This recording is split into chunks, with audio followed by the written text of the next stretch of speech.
Salut à toi, je suis ravi de te retrouver pour une nouvelle vidéo sur les relations. Vous savez que c'est un sujet qui me tient particulièrement à cœur, surtout si vous me suivez. Il y a quelques semaines, je me retrouvais au Canada, j'étais à Montréal et je vous livrais la première clé du livre que j'ai écrit sur comment avoir de très belles relations dans la vie, que ce soit des relations familiales, des relations professionnelles, des relations amoureuses. Avant de te parler de cette seconde clé, puisque je vous avais donné la première au Canada, j'aimerais rappeler pourquoi c'est important les relations. Les relations, c'est véritablement ce qui permet à chaque être humain de se développer.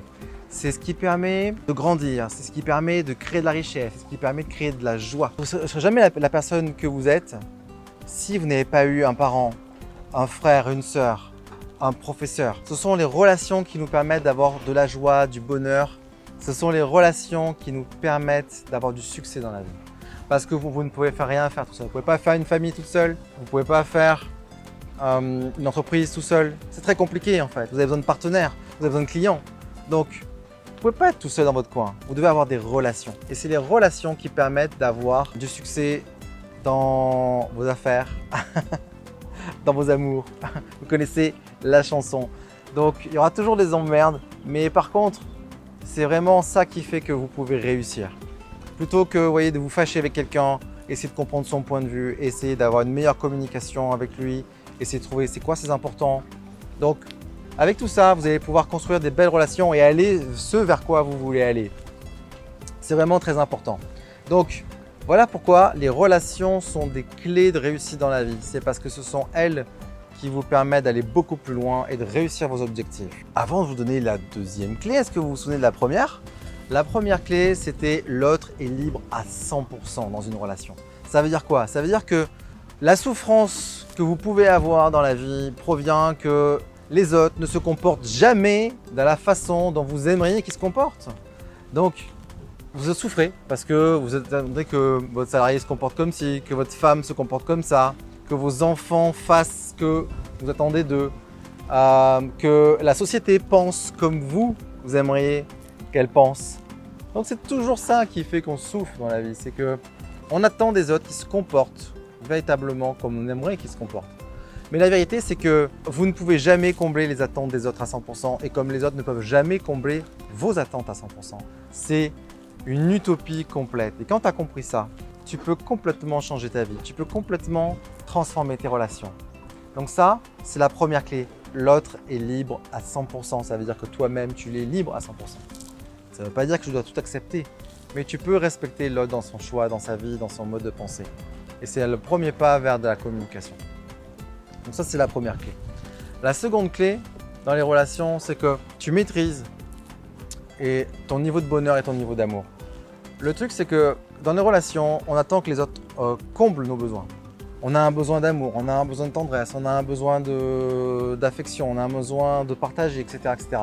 Donc tu vois bien que ce sont des besoins. On va dire essayer d'extraire chez quelqu'un un besoin pour le mettre en nous. Et ça, je pense que c'est véritablement, tu vois, une erreur qu'on fait beaucoup dans la vie. Ça ne veut pas dire qu'il ne faut pas nourrir, partager ça, par exemple la tendresse. Mais par contre, il faut essayer d'éviter d'extraire ça de quelqu'un, mais plus être dans le partage de ça. Donc véritablement, je t'invite à faire attention à ce truc-là, parce que tu es responsable de ton niveau de bonheur et ton niveau d'amour. C'est comme si tu avais la télécommande dans la main, et cette télécommande va te permettre d'ajuster ce niveau-là. Chez toi, essaie de penser à quelqu'un que tu aimes très fort et de ressentir ça. Prends quelques instants et pense, tu vois, à une personne que tu aimes.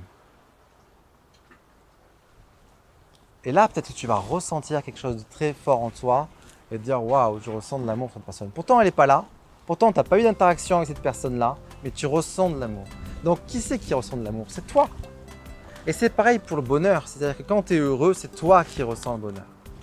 Et il est très difficile d'arriver à ce niveau-là, mais plus tu laisses les événements extérieurs à l'extérieur, et plus tu arrives à gérer à l'intérieur ton niveau de bonheur et ton niveau d'amour, plus tu vas pouvoir être quelqu'un d'aimant, quelqu'un de joyeux, quelqu'un qui va diffuser ça. Tu vois, l'amour, le bonheur, la joie, etc. Et quand tu es quelqu'un comme ça, qu'est-ce qui se passe? Eh bien, les gens, ils viennent vers toi, tu vois. Tu as plein de gens qui viennent vers toi et qui ont envie de partager, d'être avec toi. Donc, tu as vu comme ça change complètement entre je cours après quelqu'un pour essayer de lui extirper du bonheur, de la joie. Ça ne veut pas dire que de temps en temps, on n'a pas le droit de le faire. C'est humain. Plus on est des humains comme ça, des humains qui savent maîtriser leur niveau de bonheur, leur niveau d'amour, t'imagines le monde que ça pourrait faire. Ce serait un monde extraordinaire et tu peux contribuer à faire ça. Et ça commence ici, ça commence ici, à l'intérieur de toi. J'espère que cette vidéo t'aura plu. Si oui, n'hésite pas à la partager, à mettre des commentaires. Je serais ravi de te lire et d'échanger avec toi. Et en attendant de te retrouver pour la troisième clé, eh bien, je te souhaite beaucoup d'amour, de très belles relations dans ta vie et de prendre soin de toi. Et à très vite.